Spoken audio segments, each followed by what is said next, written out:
여러분 안녕하세요. 미솔쌤의 세계사 시간입니다. 이번 시간에는 르네상스에 대해 배워보도록 하겠습니다. 르네상스는 프랑스어로 재생, 부활이라는 뜻을 가지고 있어 바로 고대 그리스와 로마의 문화를 다시 부활시키겠다는 거고요. 사실 중세시대에는 모든 학문과 관심은 오로지 신이야. 그런데 시간이 지나면서 봉건사회가 붕괴되고 교황의 권위가 줄어들자 크리스트교 중심의 생각과 문화도 무너지게 됩니다. 이러한 시대적 상황과 맞물려 그리스, 로마의 인간 중심의 문화가 다시 부각되기 시작하는데요. 그러면서 새롭게 등장한 문화적 흐름을 르네상스라고 합니다. 이러한 르네상스는 시기적으로는 14세기부터 16세기까지 이어지고요. 지역적으로는 크게 이탈리아와 알프스 이북으로 나눠 볼 수가 있습니다. 일단 이탈리아부터. 르네상스가 가장 처음 시작된 곳은 바로 이탈리아예요. 왜 이탈리아일까? 이탈리아에 뭐가 있어? 옛 로마 제국의 수도 로마가 있죠.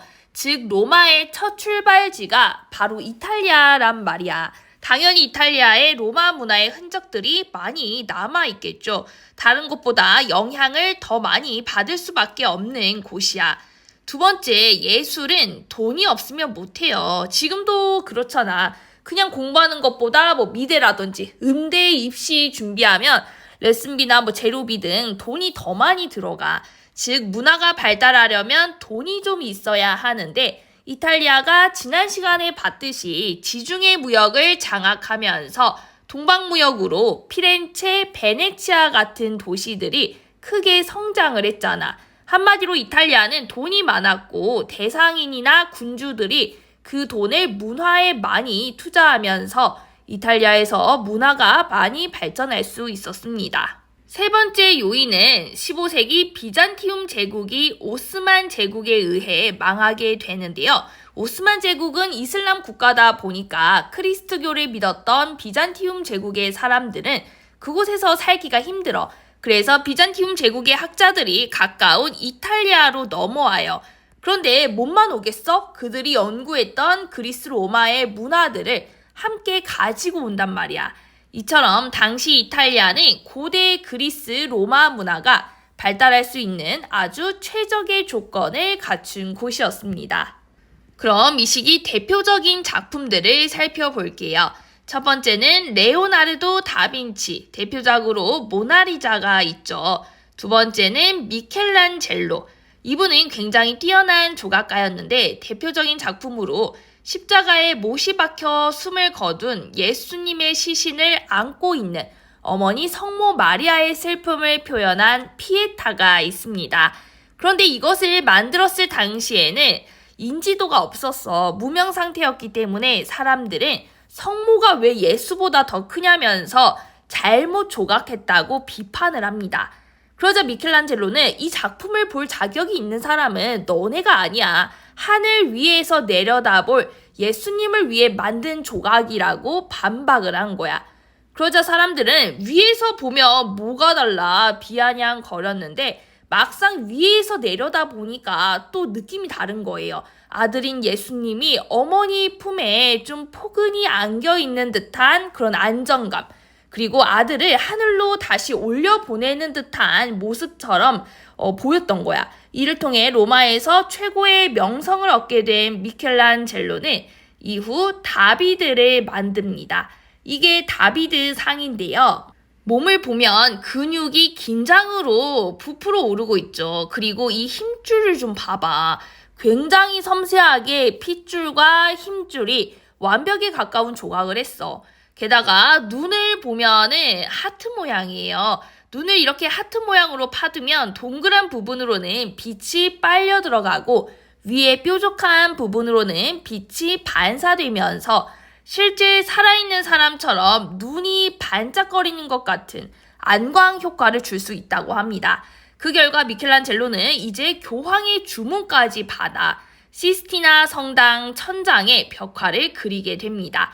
그 작품 중에 하나가 이 천지창조, 이 부분이 가장 유명한 부분이라 책을 보면 이게 되게 많이 보여요. 그래서 이게 다인 줄 아는 경우가 많은데 사실 이건 일부에 불과하고요. 실제로는 이렇게 엄청 커 4년 6개월 동안 그렸다고 합니다. 게다가 이 그림이 성당의 천장에 그려져 있어. 앉아서 그리기도 힘든 것을 천장이라 누워서 그려야 했는데도 이 정도의 퀄리티가 나오는 거야. 그런데 보면은 지금 좀 누드가 많아요. 다 벗은 사람들을 많이 그려. 이전에 중세 시기에는 이런 거 진짜 상상도 못해요. 지금 하나님께 기도하는 경건한 성당에 이런 누드? 있을 수 없는 일이야. 그런데 이것을 그렸다는 것은 그만큼 시대가 바뀌었다는 거예요. 더 이상 전처럼 인간의 몸을 감추는 것이 아니라 인간에 대한 관심, 육체의 아름다움을 표현하는 것이 르네상스의 특징입니다. 자, 그리고 세 번째는 라파엘로, 아테네의 학당을 그린 사람이고요. 플라톤, 아리스토텔레스, 소크라테스 등 유명한 지식인들, 고대 그리스 철학자들을 상상해서 그려놓았는데 원근법을 활용해서 조화롭게 그린 작품입니다. 마지막으로 보티첼리의 비너스의 탄생은 로마 신화에서 사랑과 미의 여신인 비너스가 바다에서 탄생하는 장면을 묘사한 건데 요거는 중세 이후 여성의 누드를 그린 최초의 작품이에요. 이전의 중세 시대에는 인간의 욕망을 숨기려는 기독교적인 윤리가 강해서 여성의 몸을 함부로 그릴 수가 없었어. 그런데 예전의 관념과는 전혀 다른 파격적으로 여성의 몸매의 아름다움을 예술적으로 표현하고 있습니다. 그리고 건축으로는 르네상스 양식, 대표적으로 성 베드로 성당이 있고요. 천장에 돔과 여러 기둥인 10주로 구성되어 있는 것이 르네상스 양식의 특징입니다. 다음은 이 시기 대표적인 인문주의자를 볼게요. 인문주의자는 신을 찬미하고 높이는 게 아니라 인간이 중심이 된 이야기, 인간의 마음, 사랑을 이야기했던 사람들을 뜻해 최초의 인문주의자는 페트라르카였고요. 서정시를 통해 인간의 감정을 솔직하게 표현했습니다. 두 번째, 보카치오는 데카메론이라는 책을 쓰는데 이 데카메론은 10명의 사람들이 10일간 별장에 지내면서 이야기를 나누는 내용인데요. 이때 이야기가 신이 아니라 인간의 사랑, 욕망에 대한 아주 솔직한 이야기, 성적인 내용, 이런 이야기들을 주로 담아요. 자신의 감정을 숨기는 게 아니라 솔직하게 표현을 하는 거지. 세 번째는 마키아벨리고요. 이 사람은 군주란 어떻게 해야 하는지에 대해 군주론이라는 유명한 책을 하나 씁니다.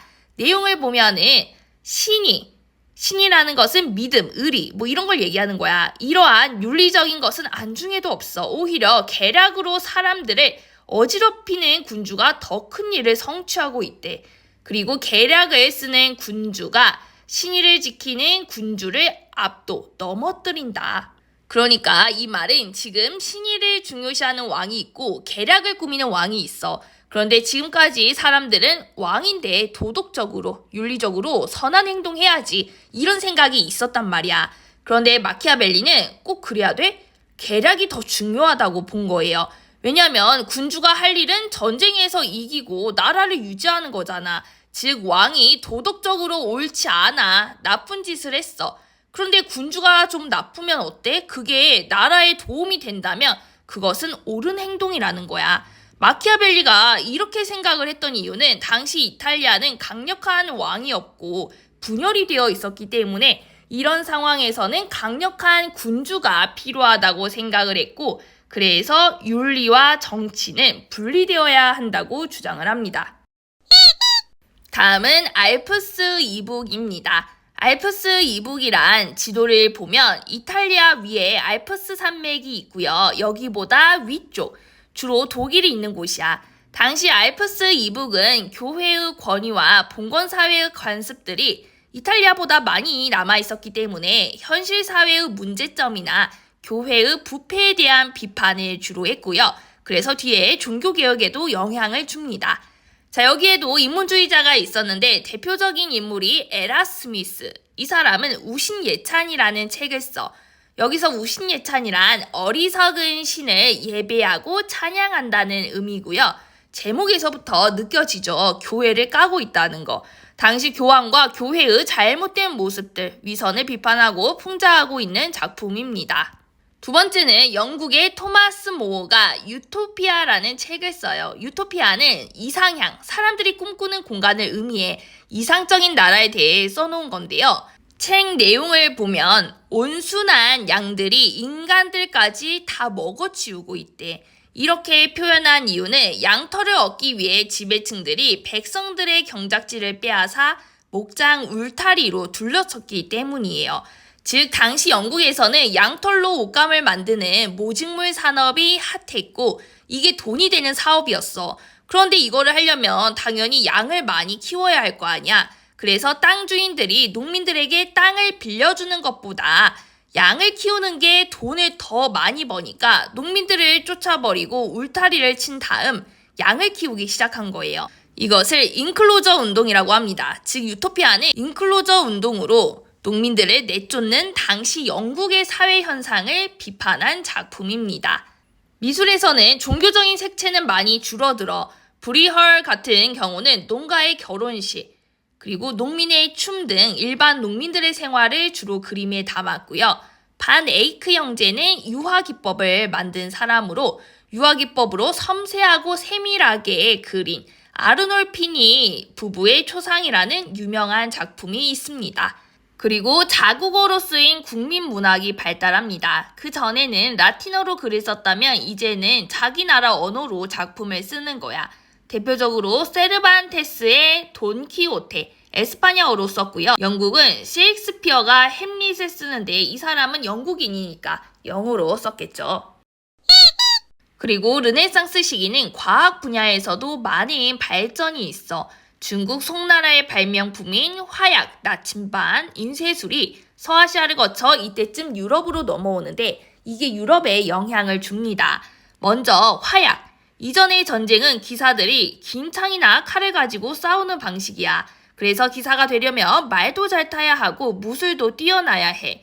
그런데 화약이 만들어지면서 이제는 대포 한번 쏴버리면 끝나는 거야.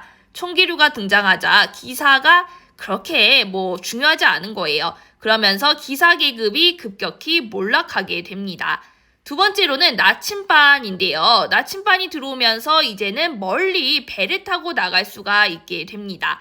전에는 배를 타긴 타는데 멀리는 못 가. 바다 한가운데에서는 보이는 게 없으니까 어디로 가야 하는지, 내가 제대로 가고 있는지 방향이 헷갈리거든.